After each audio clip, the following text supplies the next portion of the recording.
Damon Galgut is a South African novelist and playwright. He was awarded the 2021 Booker Prize for his novel, The Promise. He was previously shortlisted in 2003 and 2010 for the same prize. He writes longhand first, if that's of interest to you, rather than on a computer, using a particular tortoiseshell Parker fountain pen. And he's done this for decades. Welcome, Damon, to the Bibliophile. I'm very pleased to be here. Thanks for the invitation. I really want to know about that pen. What can I tell you about it that would interest you? Well, I love writing longhand first as well, and I've looked all over for the right kind of flow. And it's a gel pen. It's a crappy little thing. I can get them at the dollar store. You know, I looked at $10 or $12 pens, and this one's like $2 or $3, but it works for me. I love how it feels. Like, I think it's just designed to get my thoughts out. Yeah, maybe they did specifically design that pen just for you, Nigel. It's possible. Or else, amongst all the various bits of writing ware available out there, you just happen to find the one that best suits your sensibility. I've been lucky in that respect, I guess. I mean, I have tried other fountain pens, and they do provide a certain satisfaction, but you're right. There's something about the flow of this particular pen that suits me well, and its weight. It sits nicely in my hand. It was also a gift from someone I was close to, so it has a certain talismanic property. But for all of these reasons, logical or illogical, it is the pen I always use. And I think I would be quite bereft if it broke or if I lost it. I'm not sure what would happen if that day ever comes. So how old is it? I think it was given to me when I was 22. So I'm now 58. You do the math. It's a long while. What is the model number and all that? Oh, I haven't a clue. I've never looked at the model number. Yeah, but if it does break, you'd want to get one exactly the same, right? I don't know.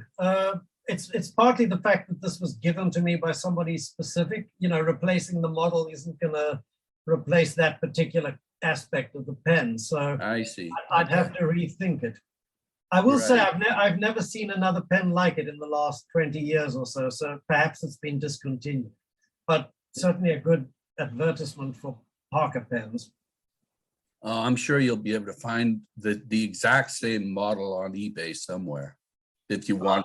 You're right. And I never thought of eBay. That would be the place. But I have no need to search for it just yet. And I hope I don't jinx it by even discussing it. Okay. It's interesting, though, isn't it, that it's an emotional connection to this tool that helps you. Sure. But I mean, you know, I have a fetish for stationery generally. I love the mess that pens make and the fact that paper retains the mess, you know. I do sometimes go back over old manuscripts and look at all the false starts and the twists and turns that I took and the little blind alleys and so on.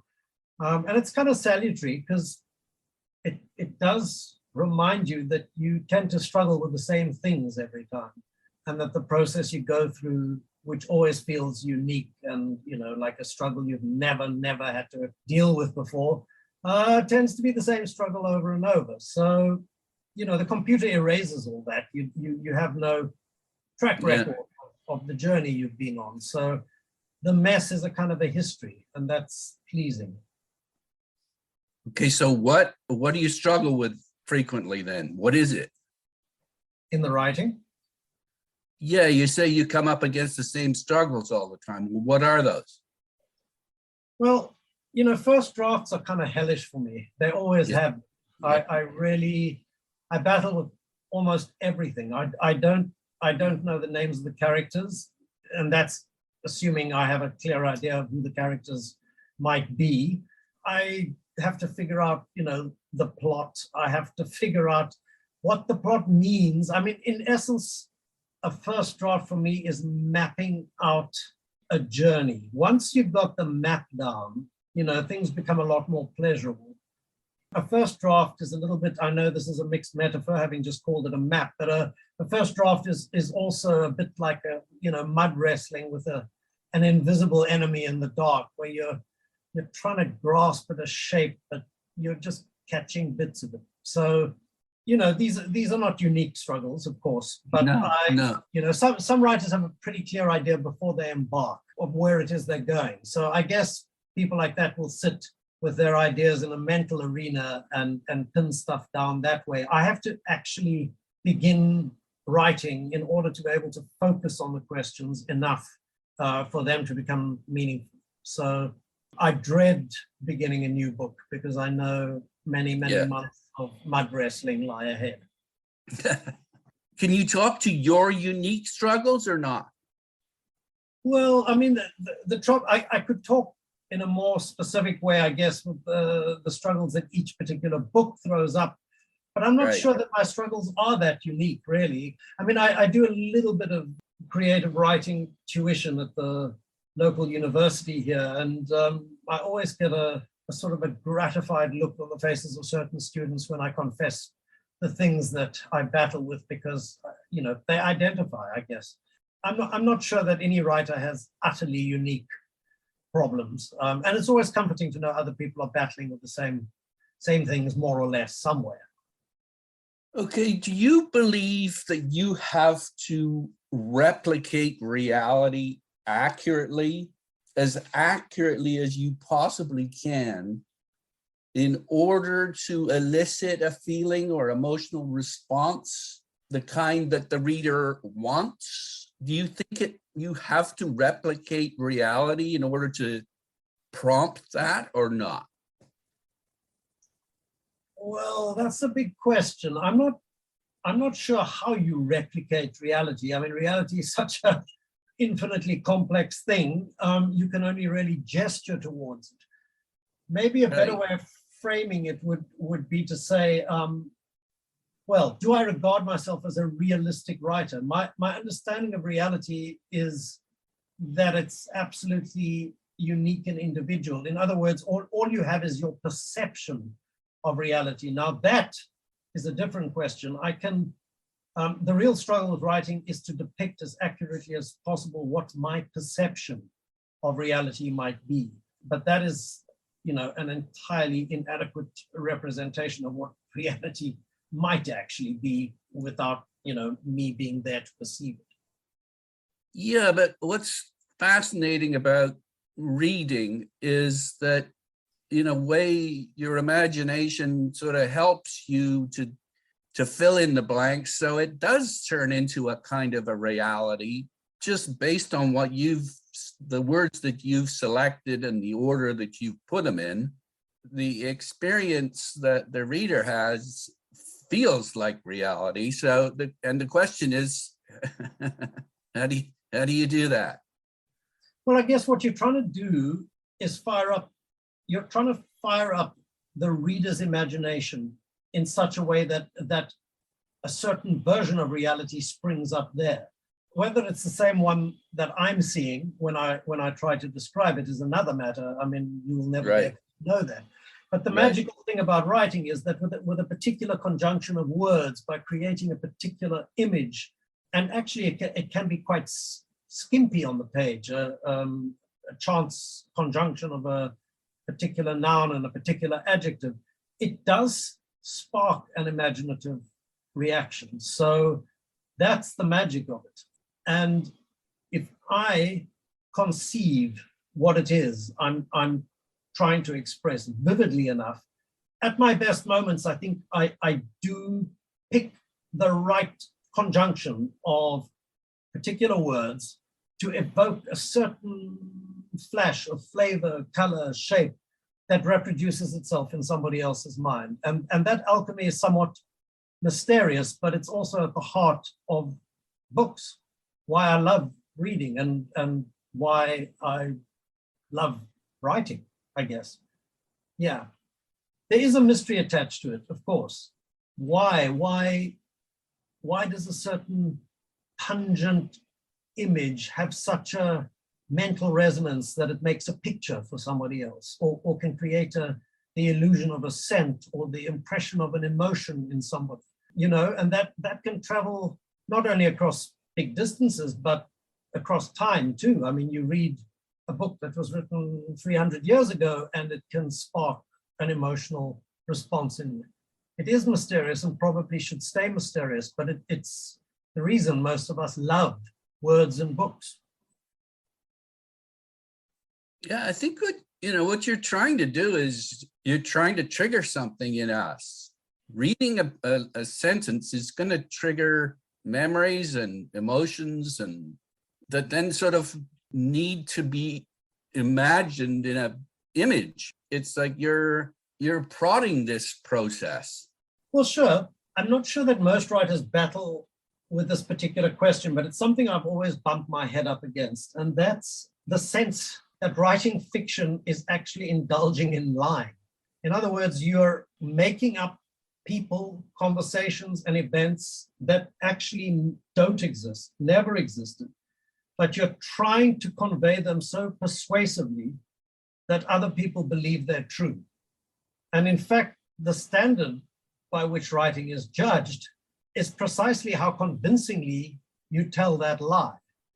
Now, I use the word lie as if there's a deceit or falsehood involved, but of course, Right. Fiction is the lie that tells the truth. It is a fabrication, it is an invention, but that if you get it right, it strikes the sort of spark in someone else's brain that creates a scenario they recognize. In other words, something in their own life or memory responds, and in that sense becomes true. The words and the reality they sit on top of may be fictional, but the emotions and experience that they draw on and that they conjure in other people are authentic and real. Yeah, I've just read Chekhov's The Kiss. It's a great story. It's a great story. And I mean, I think it's talking to this as I can see it, because the kiss is such a fleeting little thing. It's not even a kiss. You just hear the kiss. Yeah. And yet, look what happens in his head. He's reacting to it as if it was a torrid love affair. And then he kind of comes crashing down. It triggers all of this in his brain, doesn't it? Yeah, it happens to be on my mind at the moment because I just recently read an essay by James Wood in which he talks about that very story. He cites a passage from it where the officer who's received the kiss is telling the story at the dinner table to other people. And the telling of the story passes just in an instant. And there's a description of how the man feels. I guess the word would be disappointment, because it seems to him that this event is of such significance that it should take him hours and hours and days to recount. But in fact, it's a glancing moment, a story. So there's something of all storytelling in that, actually. The sense that, a few words, which are in fact light, airy things, can stand in for a whole world. Enormous weight of reality is conveyed in something really quite abstract. The thing is, it was such a tiddly little thing that barely even took place. And yet it's had such a huge impact on him. But as you say, he's disappointed because he figures when he's trying to convey it, he should do a better job of conveying how significant it was. But it wasn't that significant. So I'm just thinking, there's definitely something going on there, commenting on what the writer goes through. It's like, I've got this great experience. I want to get it on paper and write it down so that someone else feels that. But damn it, I just can't do it. What's interesting, just listening to you describe it in that way, is actually the fact that the man in the story written by Chekhov is telling his own story. So actually there is a story within the story, but what Chekhov is actually conjuring, and which we can all relate to, is exactly that kind of light, fleeting nature of an incredibly significant moment.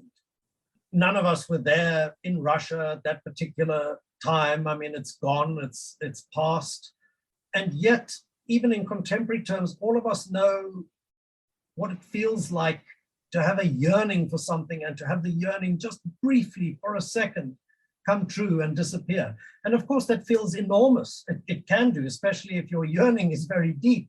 But for other people, it's just what? A glancing anecdote, it's gone. And there really is something of the ethereal nature of storytelling in that, both extremely heavy and extremely light at the same time. Yes. Well, he's Chekhov's also, I think, just giving us a really accurate portrait of how our mind works with things like passionate love, even though this guy didn't he didn't experience passionate love, but he's sort of reacting as if he did. He wants it so badly that in a certain sense he has experienced it. I mean, he's experienced it in his longing and his imagination. I was going to say Chekhov's extremely good at exactly those little arbitrary moments of human psychology. I prefer him. I mean, I'm a great devotee of Dostoevsky and Tolstoy, although I think Susan Sontag famously said you had to choose between them.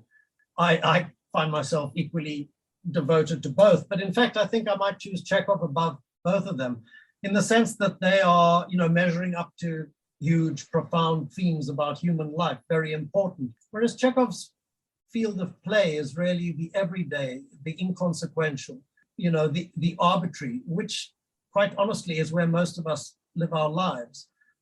There's something very essential and very true in the light, offhand, intuitive way that Chekhov goes about telling a story. It doesn't have any of the momentous weight or the great self-importance of a huge book like Crime and Punishment or War and Peace, but it's all the more significant in its own way for that.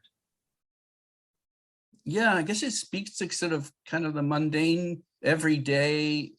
I think the impact of love, how you react to another person, even just providing you with some kind of validation. He's all animated when he goes back into the group. I guess what I'm getting at is, in this very simple little incident, he's getting at stuff that's fundamentally important to us human beings.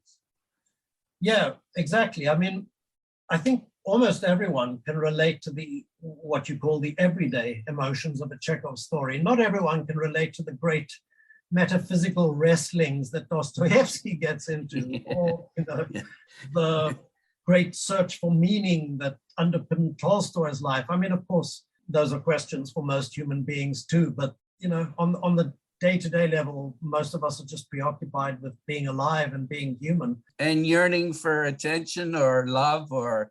Sure. It's that sort of tissue of emotion that we relate to in each other, and that defines us as human, I guess. So in order to be a really great work, does it have to touch on these things that are so important to the reader? Well, fortunately, I'm not in the business of deciding what makes any kind of work great, but I think we write. But you're striving, aren't you? Striving, you're striving for that. Come on. Well, I'm not. I'm certainly not in any conscious way striving to be great. I'm striving to write as well as I can, which is a different matter. But yes, sure. Yeah, what that means is, what does it mean to write well? At this point, it means a great many things. I mean, when I started writing, I guess I was drawn by the incredible pleasure of description in a certain way. It could be as simple as that, the sense that one can pin the world down by naming it. Yeah, I mean, one could get into a very convoluted complexity around that, but there is a very simple pleasure in using words well to try to convey one's sense of the world. But, at this point, I've been doing this for 40 years, and overlaid on that original passion, in all honesty, I mean, there are deep grooves of habit. It would be way too late for me to change careers now. So, even though one's passion might run out to some degree, habit keeps you going. And of course, a certain amount of technique. What I'm saying in essence isn't that I've lost my love of writing, not at all, but that at this point, the original intensity of excitement that writing stirred has sort of cooled and solidified into a vocation, I guess. This is what I do. I know how to do it better than lots of other people, just because I've repeated it and repeated it. And so I keep doing it. But of course, whatever perceptions or insights I might have about the world, well, they collect behind my ability to express them. So yeah, I'm giving you a very round and convoluted answer to a fairly small question, so I should probably stop. But okay, well, let me come in with John Gardner from his On Becoming a Novelist to address what you just said. He talks about not publishing at any cost, but publication one can be proud of. And then he talks about fine workmanship, art that avoids cheap and easy effects, takes no shortcuts, struggles never to lie even about the most trifling matters, such as which object precisely an angry man might pick up to throw at his kitchen wall, or whether a given character would in fact say you aren't, or the faintly more assertive you're not. Workmanship, in short, that impresses us partly by its painstaking care, gives pleasure and a sense of life's worth and dignity, not only to the reader, but to the writer as well. Right. Is there a question in there? No question at all, no. Just want to toss, in fact, I want to toss out a few more of these quotes from Gardner and just get your feedback. And if you don't have any feedback, I'll just move on. Again, the idea with this interview, I'm hoping, is to get you as a great best practitioner, what and how you do it. Okay, well, no, I can certainly respond to that quote you've just read. And I recognize the truth of what he's saying. I will say that for me, that element of honesty and accuracy that he's referring to arrives at the very end a great deal of the time. That is to say, when I'm in the mapping out phase of early drafts, I don't bother so much with the exactness of what I'm expressing or how I'm expressing it. I just want to get the rough shape down, right? One of the saving graces of writing is that you can return to it and refine it as many times as you want to. So, although my instinctive impulse when I'm writing is to make it perfect first time round, and that's a good impulse to have, it never turns out that way.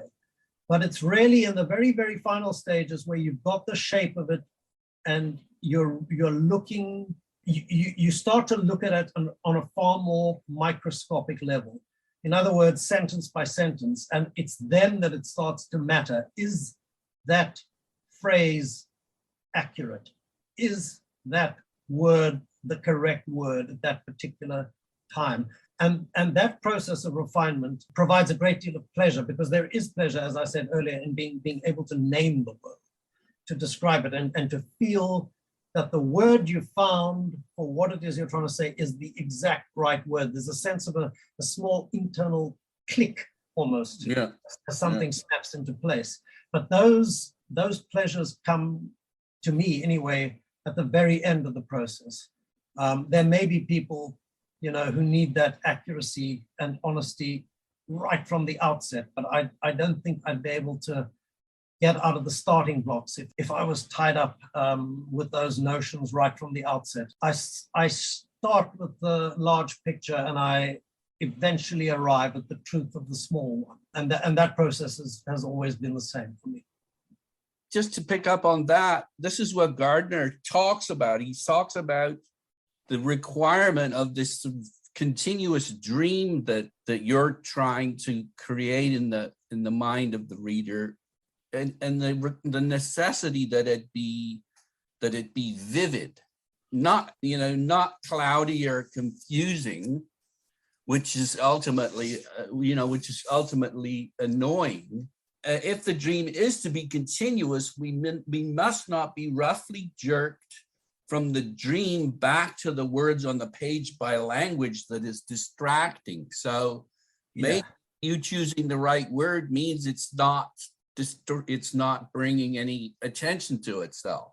That's an interesting distinction, actually, because I think in an ideal situation, the reader should not be aware of the words that are traveling into his or her mind at all.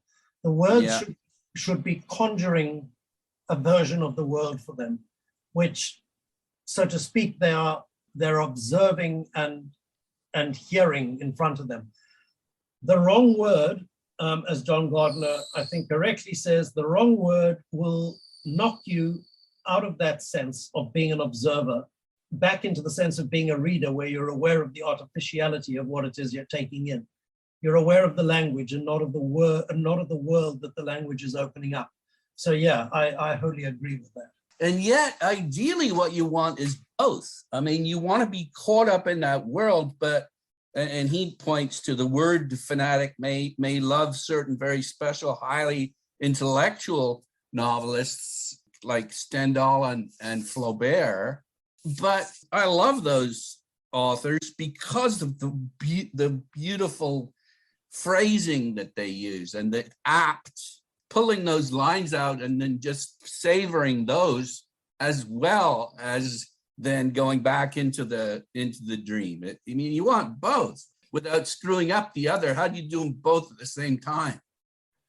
Well, you know, obviously the reader is not helpless and absolutely passive in the sense that if they're swept along by the story, that they're really truly unaware of the fact that they're reading a story. Yeah, right. We do know we have, you know, a book in front of us and that we're engaged in the act of reading, but the pleasure of reading is in not being aware of the mechanics.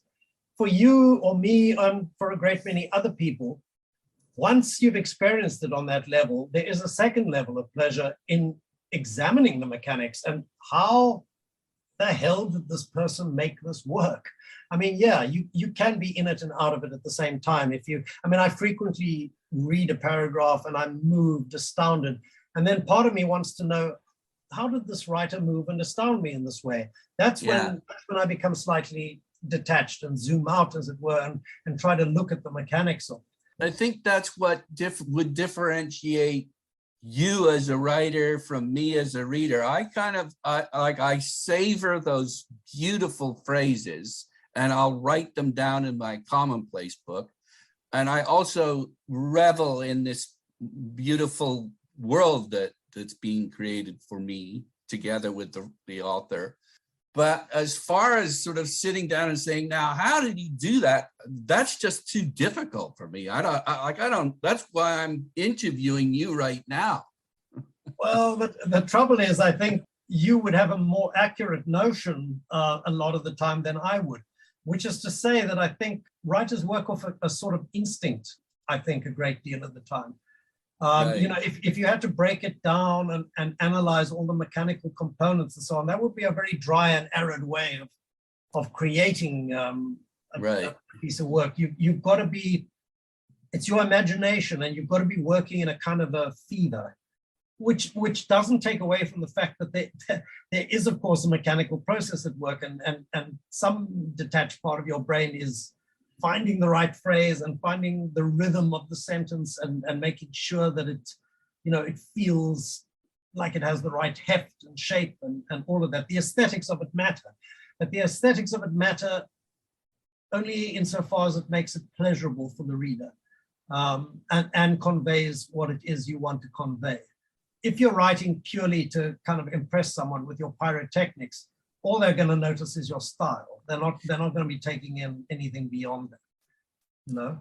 Sometimes it's enough though. Like Martin Amis's style is, and the laughs I get out of what he's saying. That's a good amount to take away. That's value for money. Sure. I mean, I'm a big William Faulkner fan, right? Part of my admiration for Faulkner is that he works in a He works with a bigness of language, a gassy, rhetorical grandeur of language, which is really out of reach for me. It's sort of the opposite pole of what comes naturally to me. So I'm very impressed with people who can pull it off. And in Faulkner's best work, the language, even though it is blown up big, it's inflated, there isn't a sense that the language is empty. What you want is the sense that the reality the language is describing is still larger than the phrasing the writer has used. Whereas in Faulkner's weakest work, it's not for me to say he's lost his way, but in the work that doesn't quite hit the heights of his best work, the language can feel bigger than its meaning.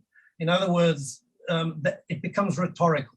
And I can look at some of the phrases or the overblown language and still get pleasure from it, but it's not the same sort of pleasure that I get where, you know, the meaning is working in perfect conjunction with the size of the language.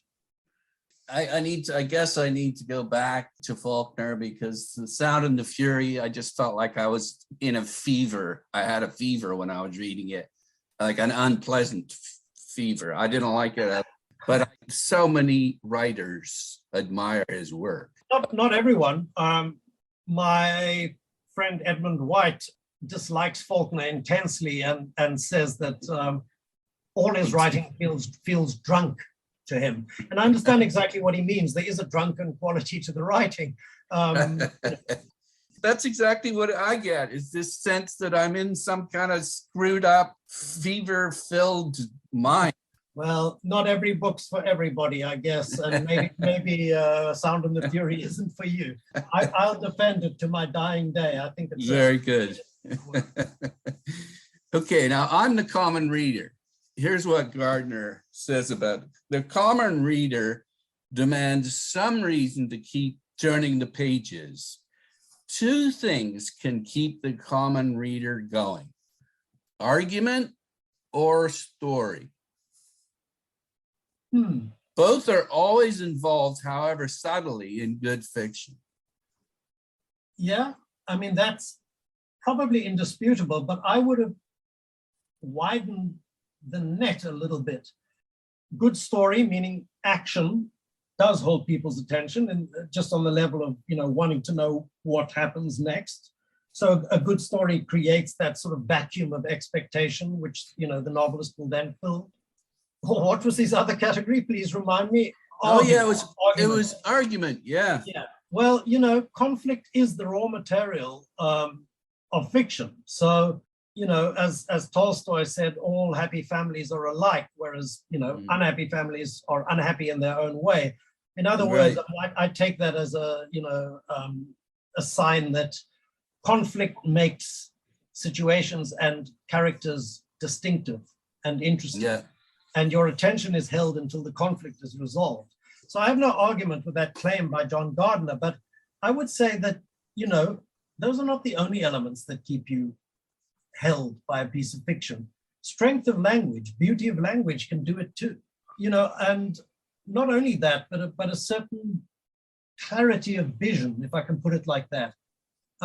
Gilead by Marilyn Robinson doesn't have great conflict in it, doesn't have, you know, a powerful, fast-moving plot, and yet there's a certain limpid, lucent quality to the philosophy that underpins the book that really holds you. And in my case, it was a hard-earned attention because it's a very Christian book. It's not the sort of thing I would normally turn to, but I was absolutely persuaded by the profundity of the vision. And I think it was that held my attention right through the book.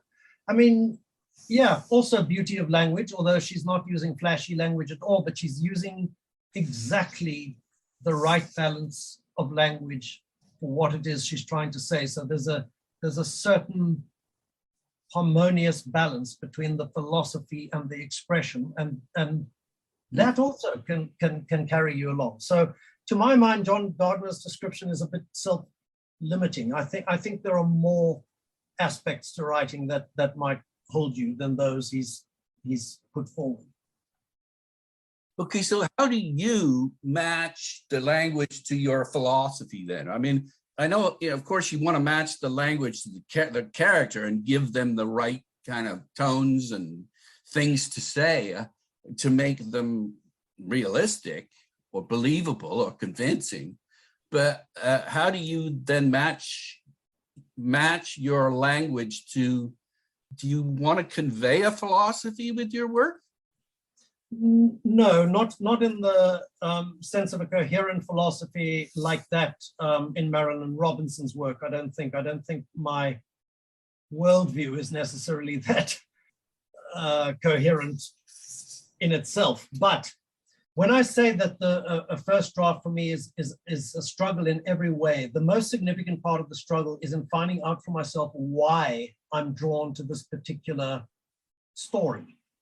You know, a book usually begins for me with a sense of a character or a couple of characters in a situation that feels as if it has an inherent voltage. It has a crackle to it.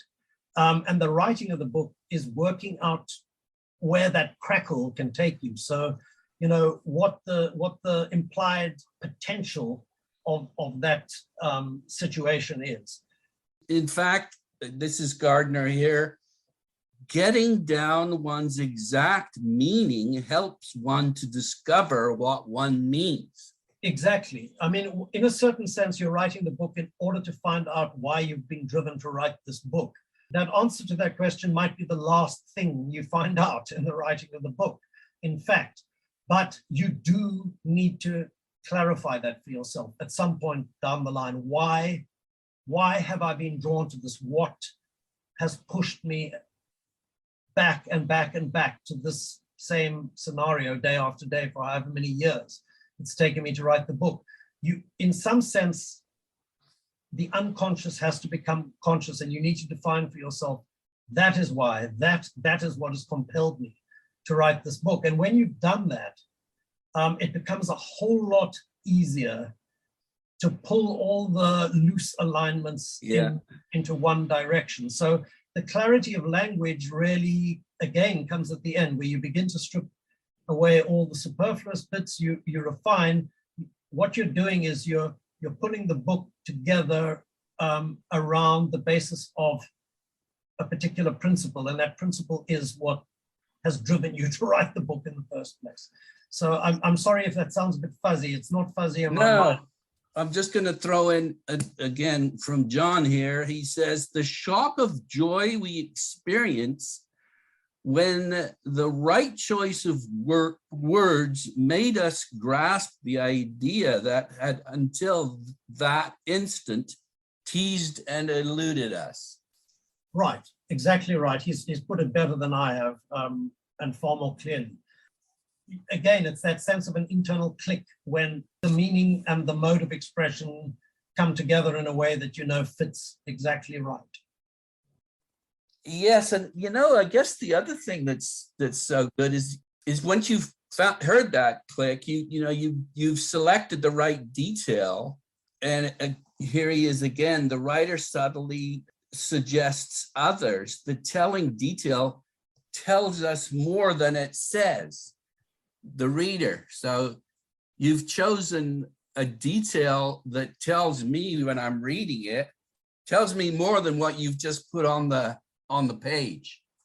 Well, very often what seems like a passing detail carries, I don't know how to put it, a certain color of emotion. So it may seem incidental to the scene, but if the writer is sensitive enough, a particular image or a particular detail will be released at exactly the right moment, and it hits, as it were, the theme of the scene. You talked about the naming significant detail or naming things. Good writers also depend at least as heavily on metaphor. Is that true for you? As heavily as what? As heavily as on the naming of significant details. Well, that is a very debatable point, because there are quite a few writers who strive exceptionally hard to strip their work of all metaphor. Right. Presumably because they regard metaphor as a kind of untruth in a certain way, or perhaps a distraction. I mean, I think of Samuel Beckett, who's a writer I adore, but his work is absolutely pared down to the bone. It's really not carrying any burden of imagery or metaphor at all, and feels exceptionally truthful as a result. I know J.M. Coetzee has expressed the same aspiration. So, you could certainly make a case that metaphor gets in the way as much as it illuminates. So you could argue that, but Flaubert is so wonderful at it. I know, like right at the beginning of Madame Bovary, he talks about it's as boring as pavement or something like that. Man, that was sweet. Yeah, I read for that. Sure. No, I do too. I mean, there are writers whose strength is in creating images, right? In metaphor. And I guess if you have a facility in that direction, it can cover up a lot of lacks. So, I'm mistrustful of writing that's overladen with, evocative imagery when I sense that underneath it, perhaps there are other weaknesses, a lack of plot or indistinct characterization and so on. So I guess it's about a balance. I mean, yeah, I read for the pleasure of metaphor sometimes too, and there's nothing quite as satisfying as a well-wielded metaphor, at the right time and in the right way. So I'm certainly not set against them on principle. Okay, here we go. In the best fiction, plot is not a series of surprises, but an increasingly moving series of recognitions of moments of understanding. I guess the best sort of plots feel inevitable in a certain way. What you don't want is for the reader to be ahead of you, right? So, and that doesn't just apply to plot, I guess. It applies to any aspect of a novel. You need, as the writer, always to be staying one step ahead of the reader. I read an interview with Tom Stoppard a long time ago, and a phrase from that interview has always stayed with me, that he wants to always be ambushing the reader, which is to say taking the reader a little bit by surprise. That can work on the large scale with plot. In other words, where your story goes can take people by surprise, and hopefully will. You don't want people to be able to predict where things are going, because there's always a feeling of letdown on that level. But even on a much, much smaller scale, when you begin a sentence, you don't want the reader to be able to complete your sentence in their mind before they've got there. So, you can ambush a reader even in a small way by taking a sentence somewhere unexpected. So I would say, both on the large scale and the small, you want always to be nimble enough to be taking your reader a little bit by surprise, but at the same time, you don't want to be surprising them in a way that seems implausible. That's what I meant by saying that it's got to feel inevitable in a certain way. When something happens or somebody says something, you want that sense of recognition in a reader. Ah, yes, that makes sense psychologically, and in terms of how the world works, it makes sense that would be happening or being said right now, but not to see it coming. Well, I was just going to say that takes us back to this continuous dream, right? You don't want to break that. Right. What does break the dream is any moment of incredulity where you throw something in where somebody thinks, no, that's false, because you're immediately bounced out of the story and you're looking at it outside. The reader is resisting. Yeah, of course. And, readers are right to resist. You have to win them over. They're willing enough to presumably pick up your book and embark on the journey with you. But I think it's absolutely fair that after 50 pages, if someone is unpersuaded or unengaged by what you've written, that they can opt out. I mean, I do it more and more these days. Yes, life is too short. You have to earn their attention and keep it, Yeah, and Damon, that life is getting shorter and shorter and shorter. Thanks for that reminder, Nigel. How very cute. Okay, so let's get to character. Character is the very life of fiction. Plot exists so that so the character can discover for himself and in the process reveal to the reader what he, the character, is really like. Plot forces the character to choice and action, transforms him from a static construct to a lifelike human being making choices and paying for them or reaping the rewards. Yeah, that's fair. I mean, plot doesn't exist without character. You can't have a line of action without people embodying it, right? So, right.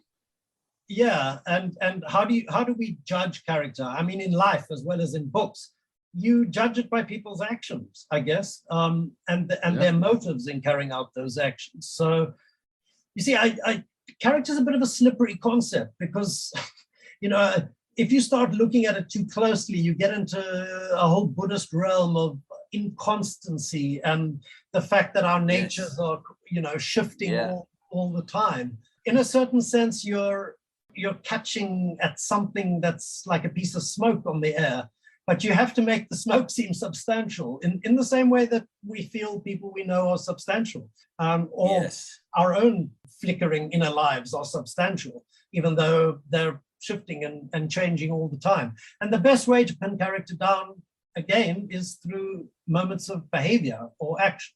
That's where we reveal our motives and our desires. Yeah.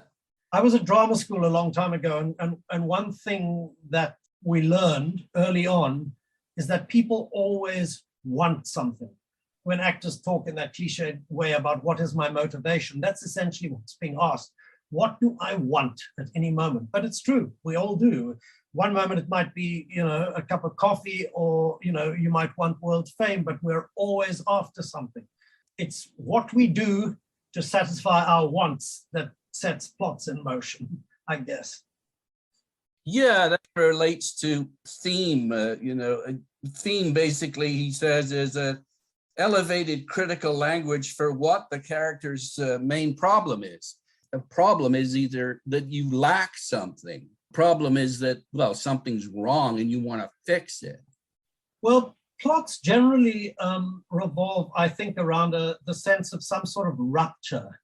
The world's a certain way, and then something happens to change the way the world is. And we're bothered by this rupture, and we want it to be healed, knitted up, resolved.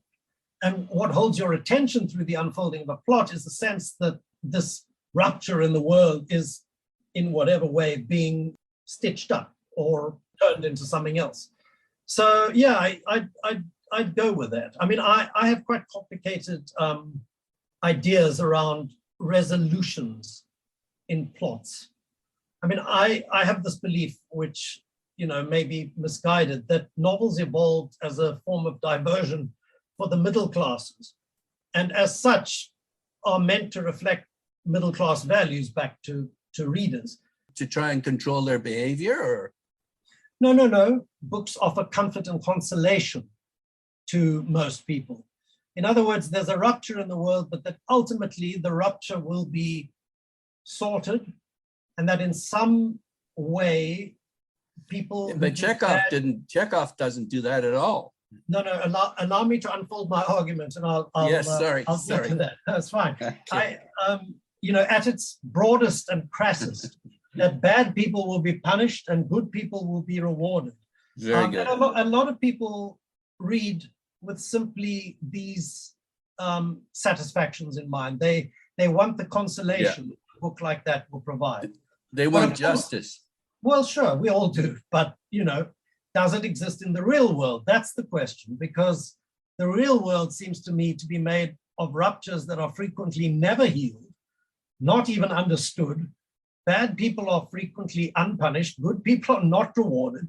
But of course, you can't construct books around these notions because they don't provide literary satisfactions. All they do is reproduce the world in all its imperfections. Very few people would turn to reading for any sort of solace, I guess.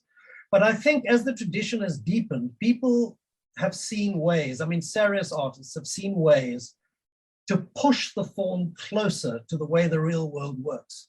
So To my mind, there's a bit of a dance that goes on. You have to provide a certain level of literary satisfaction. There has to be a shape to a story, a beginning, middle, and end. But the end doesn't have to tie up all the loose bits, I don't think. Not all questions have to be answered.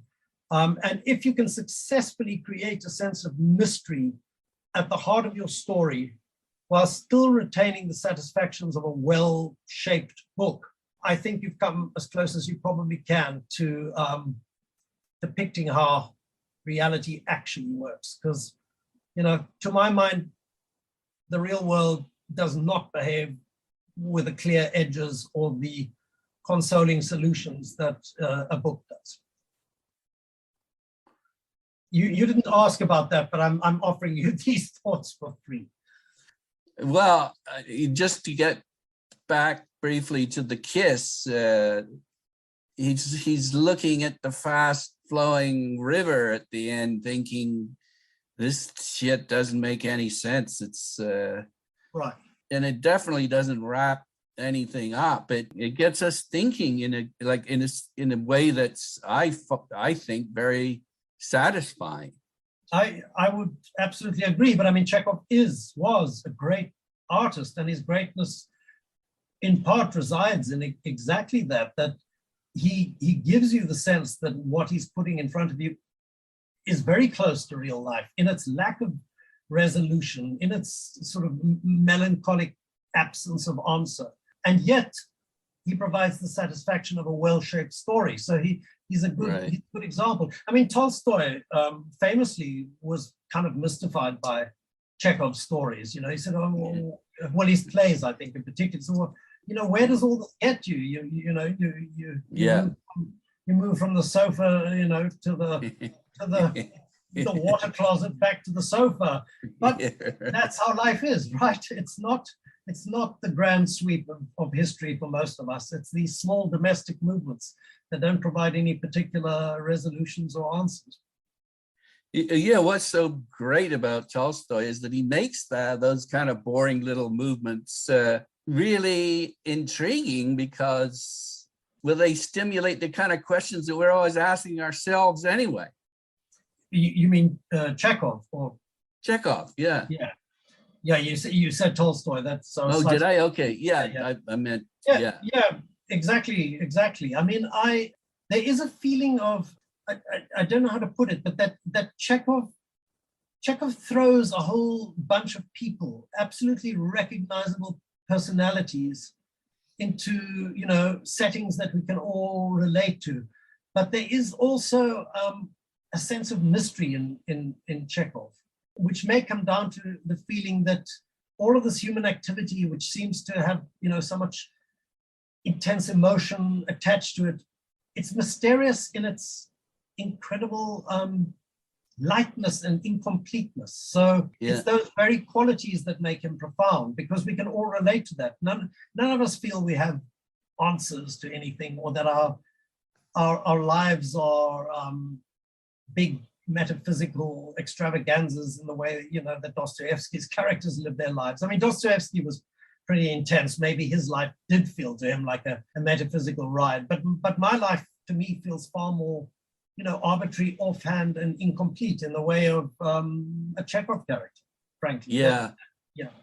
You know, this whole idea of incomplete, like his characters are also contradictory in a way that when you're trying to figure out what someone else is like, there is this character they call him the setter. He's the one that apparently can tell where, you know, if there's women there, he can tell that there are women there. And, you know, he's flirtatious and supposedly a ladies' man. And yet Chekhov goes out of his way to say that he can't grow a beard. And he actually calls him coquettish and stupid. And yet he's on the surface, he's this ladies' man, you know, confident ladies' man. So it's like, you know, what the hell? Yeah, but it's exactly in those contradictory moments that people become most real, no? If you write a character in which all the traits, all the behavior, all the emotions flow in only one direction, that person is never believable. They just feel like a kind of cardboard cutout. When somebody you've thought of as villainous suddenly performs a strange act of kindness or generosity, their humanity suddenly becomes apparent, and they become real for me anyway, in a moment like that. It's when people behave against their own grain that suddenly they take on 3 dimensions, I think. But it's about finding exactly the right moment and the right action. And Chekhov was kind of brilliant at that. Okay, I've only got a few more of these lines for you, so don't despair. I'm not. Here we are. Every detail that enters the story will have an influence on the degree to which the characters suffer and eventually on what they choose. I find that a little bit of a perplexing statement, in honesty. Why would every detail that enters the story affect the fates of the characters? I mean, some of the details that enter a story are arbitrary, I would have thought. A great many details. So I'm not exactly sure, not having read the sentence in its context, what he means by that. You may have to answer that one. Well, it's funny because when I read that, I thought, yeah, that's exactly Chekhov. Like, there's nothing in those stories. Now, we're not talking about novels, we're talking about stories, but everything in this particular story that we're talking about, there's a reason that it's in there. It's not just observing some kind of arbitrary. No, there's a reason. He's like, for example, at the beginning, there's a choice of what road to take. So why did he put that in there? So, like, he's got you thinking about every single detail. Okay, I mean, but that seems slightly different than what I was understanding from. I'm not taking issue with the way you've expressed it, but the way that John Gardner expressed it is slightly opaque to me. You mean the suffering, for example? For example, yeah. I mean, what would the color of flowers at the side of a road, which might be a detail Chekhov throws in, what does that have to do with, the suffering of a character? Maybe those were the color of the flowers at his mother's funeral. Yeah, maybe, but maybe not is the point. I mean, would it be wrong to describe flowers at the side of the road if it was a detail that had nothing to do with what's happening in the story? I mean, what I do think is true is that every detail that has gone into the story has been considered and placed there by the writer. But that's not the same thing as saying that the fate of the characters is affected by those details. That's where I'm slightly mystified. Okay. Yeah, I would join you there. We did touch on this, but in all good fiction, the basic but all but inescapable plot form is the central character wants something, goes after it despite opposition, perhaps including his own doubt, and so arrives at a win, lose, or draw. Yeah, I mean, I think most books, most writers, that's probably true. I have a little bit of a fascination with an alternative approach, I guess, which is to say that the traditional notion of a plot is that somebody wants something or does something decisive, and it sets in motion a series of events. I'm talking in a general sort of way. But I'm really interested in the idea that at a decisive moment where somebody is supposed to act or declare something or take some decisive action, what happens if they fail to do that? If you don't act at the moment where things are at a tipping point, it also sets things in motion, but it sets in motion perhaps a different sort of plot. Inaction is kind of an action then. Well, yes, it can be. That's the point. But you could see it as a sort of unplot or a shadow plot. And I'm really intrigued by that. I'm also intrigued by relationships that don't flower in the way that they're supposed to. So if certain actions if taken would, open up a relationship and set it on a certain course. If you're too timid or whatever your motive may be, if you do not take the action that's required and the relationship never moves to the level that it might have, it continues to be a relationship, but it's full of strange, repressed impulses and unspoken messages and emotions. That's very intriguing to me too. You mean a character's afraid to take action? They just sort of sit in some sort of well, to take a broad brush example, but I'm not thinking about specifically this scenario, but if a character is in love with someone else and at a particular moment in a traditional plot would kiss that person and put the relationship on a whole other level, what if they fail to take that action? The relationship continues, but it has not become what it potentially could have. Instead, it becomes something that's full of unrealized potential, maybe resentments, maybe repressed emotions. That sort of relationship intrigues me greatly too. And it sort of runs in parallel with the idea that, that plots are driven by decisive moments. If you don't perform the kiss, if you don't pull the trigger at a particular time or say the word, what happens then? So I know I'm speaking in too general a way, to be meaningful, but I'm intrigued by the notion of plots that, follow from moments that might be tipping points, but that, fail to tip. It's either a conscious choice or it's driven by fear not to make a move in that particular case. It's fear of rejection. That's why they're not going ahead with the kiss, or it's just that they're not interested in that person. Yeah, but I mean, a kiss is not the only possible action. No, I'm just focusing in on, of course. I mean, there are multiple reasons why humans fail to do things at particular times, and it may be, a limitation of imagination. It may be caution. It may be the fact that the character is simply too astute to take an action that they know would be destructive to them or to other people. There are many, many reasons, but the failure to take action also can set a plot in motion. I'm intrigued by that. Yeah, it's probably a woolly point, but I think the range of action should be extended to the failure to act, as well as the ability to act decisively. Okay. One last question for you, or maybe two. How has being a novelist affected you day to day in your real life? Well,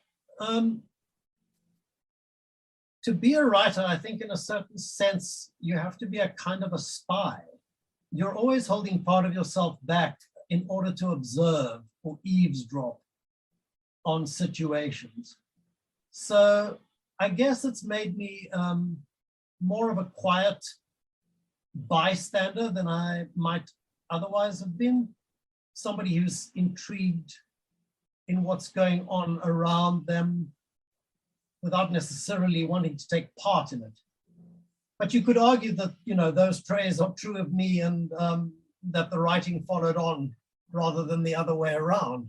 It's hard to know because, writers are people like anyone else, and they have various temperaments.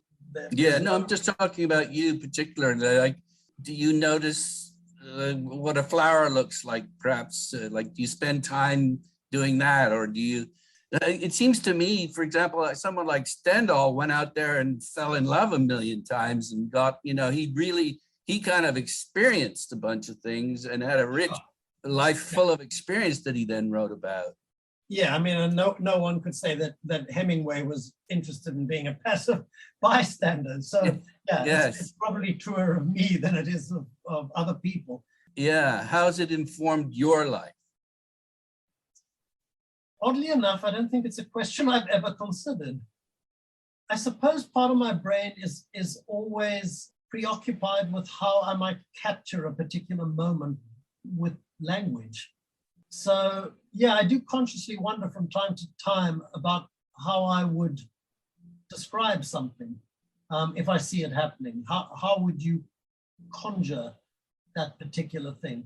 And I pay attention to the way narratives work. I mean, be it a news item on TV or an anecdote, friends telling me, part of me is also paying attention to the way the story is being related. So yeah, I guess there are aspects like those, but I also think it's important for writers just to be people like other people, because you can't regard humans as insects under the microscope. You've got to throw yourself into the fray and understand it from the inside if you want to account for it on the page. So I'm going to get back to you on this one, Nigel, or maybe I'm not, because it's perhaps a question best left unanswered. If you started thinking about it too much, it might shut the writer inside. Yes.